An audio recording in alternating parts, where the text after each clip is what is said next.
Assalamualaikum warahmatullahi wabarakatuh. Selamat pagi anak-anak. Alhamdulillah, semoga kalian dalam keadaan sehat walafiat, dan juga semoga keluarga kita dan guru-guru kita selalu dalam lindungan Allah SWT dan diberikan kesehatan dohiran wa batinan. Yang kedua kalinya, selawat serta salam semoga tetap tercurahkan kepada junjungan Nabi kita, Nabi Muhammad SAW, sang peterang hati dari kesesatan menuju keterangan. Baik anak-anak, untuk pembelajaran Al-Quran Hadis pada hari ini, Pak Guru akan menerangkan. Jadi kalian di rumah tolong disimak dan dimengerti dan difahami apa yang akan Pak Guru terangkan berikut ini.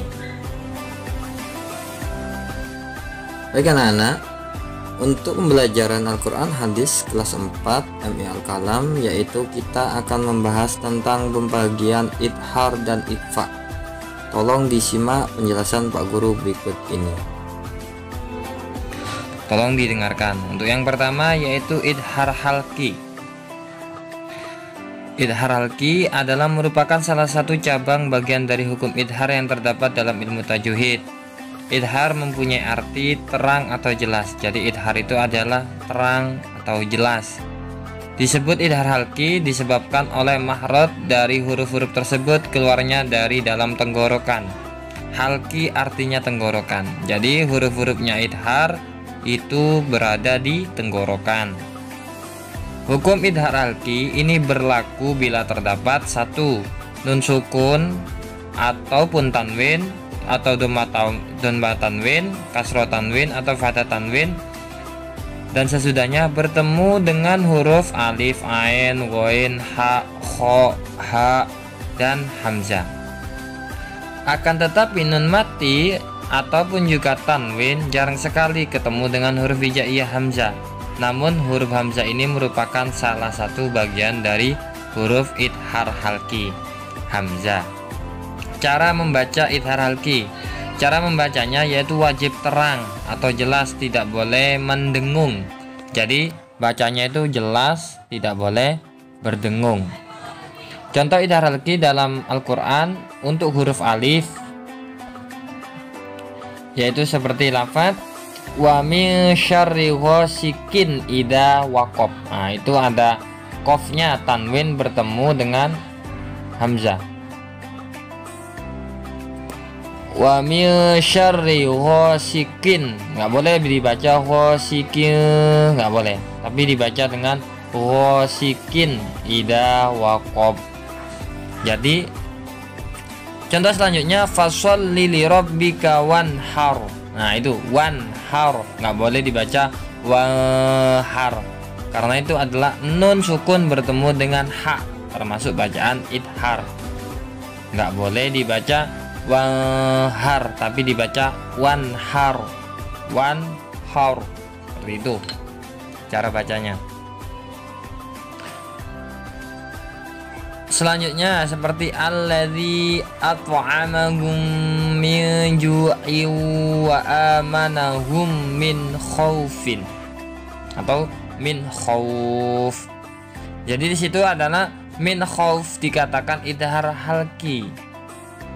Min khauf karena di situ nun mati bertemu kha, nggak boleh dibaca min khauf, nggak boleh, tapi dibaca min khauf.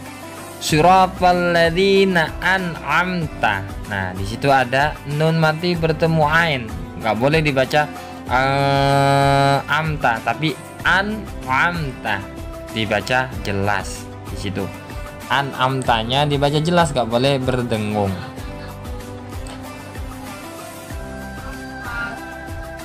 Selanjutnya alladzina amanu wa amilus solihati falahum ajrun khairu mamnun. Nah, di situ ada lafaz ajrun, dhammatain bertemu ghain, maka dibaca jelas ajrun khairu mamnun, nggak boleh dibaca ajrun khairu mamnun, tapi dibaca ajrun khairu mamnun. Seperti itu cara bacanya. Karena di situ dhammatain bertemu ghain, dan itu termasuk bacaan idhar halki. Ya, harus dibaca dengan jelas dan terang, membacanya dengan jelas dan terang. Selanjutnya, ma'auna anhu maluhu wa ma kasab. Anhu ada nun bertemu hak, nggak boleh dibaca ahu, tapi anhu, langsung anhu dibaca jelas, nggak boleh ahu tapi anhu. Baik, selanjutnya idhar safawi, pembagian yang kedua yaitu idhar safawi, bagian dari mutajwid terjadi kita. Huruf hijaiyah yaitu mem sukun ketika bertemu dengan seluruh huruf hijaiyah selain mem dan ba, maka itu disebut dengan idhar safawi. Jadi idhar safawi itu adalah ketika mem sukun bertemu dengan semua huruf hijaiyah selain mem dan ba. Jadi ketika ada mem sukun bertemu dengan mem dan ba, maka nanti bukan idhar safawi lagi. Tapi kalau selainnya itu maka dibaca idhar safawi.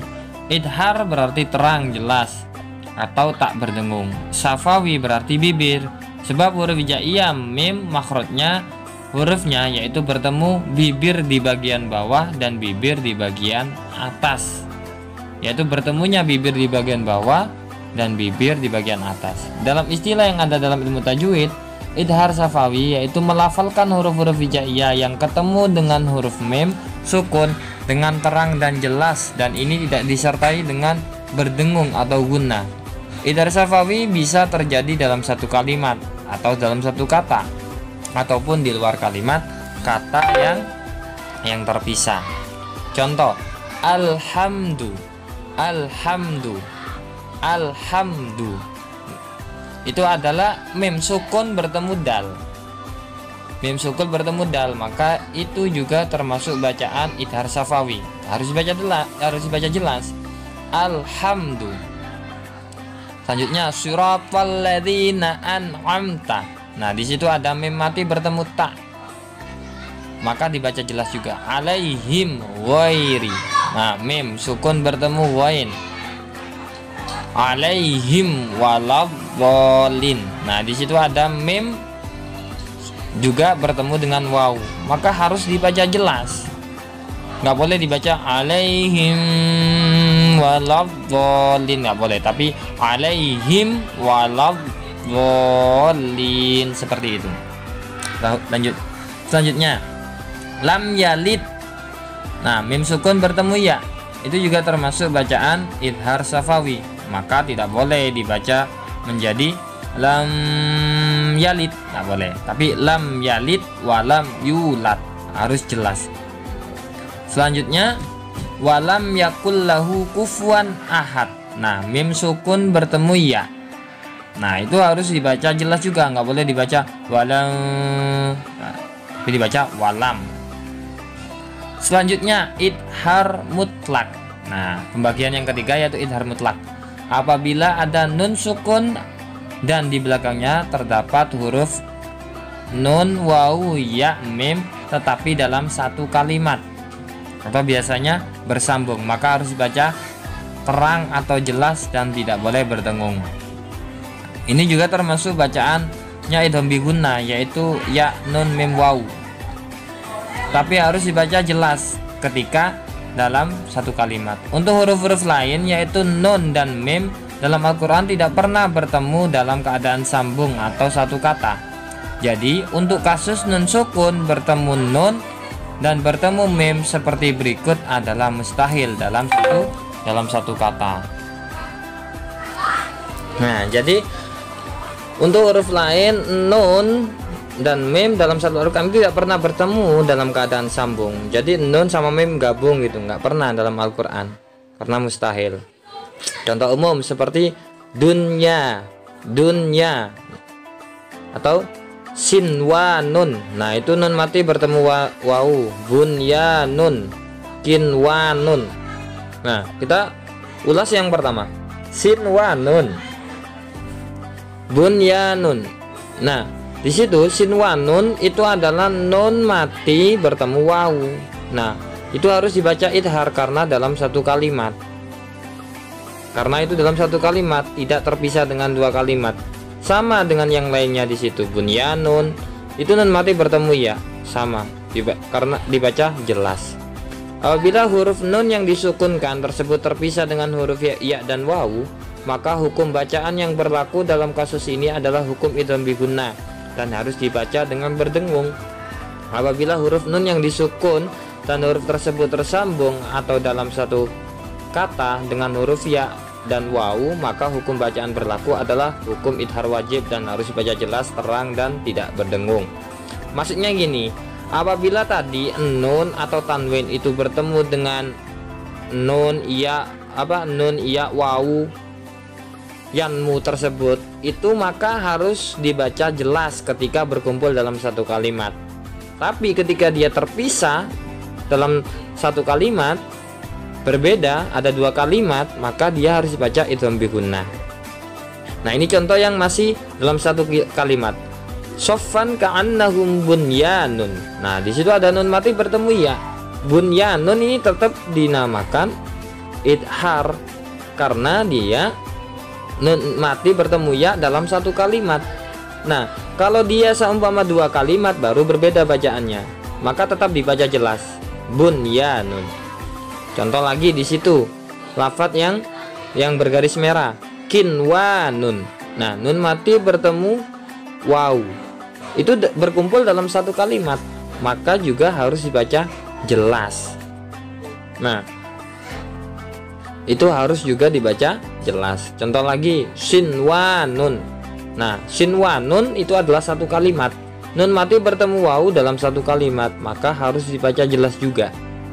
Kecuali di lafaz setelahnya ada, maka baru baca idgham bi gunnah. Tapi itu adalah nun sama wawunya dalam satu kalimat. Baik kan anak-anakku sekalian, untuk tugasnya yaitu kalian mencari bacaan idhar yang ada dalam surat Al-Bayyinah tersebut. Jadi tolong dicari 3 bacaan idhar tersebut, yaitu idhar harki, idhar wajib, idhar syafawi yang ada di surat Al-Bayyinah tersebut. Jika tidak ada juga nggak apa-apa, tidak usah ditulis. Tapi kalau ada, ditulis di buku tulis, lalu difoto. Jika selesai bisa dikirim melalui WhatsApp dan Classroom. Mungkin itu saja dari Pak Guru. Assalamualaikum warahmatullahi wabarakatuh.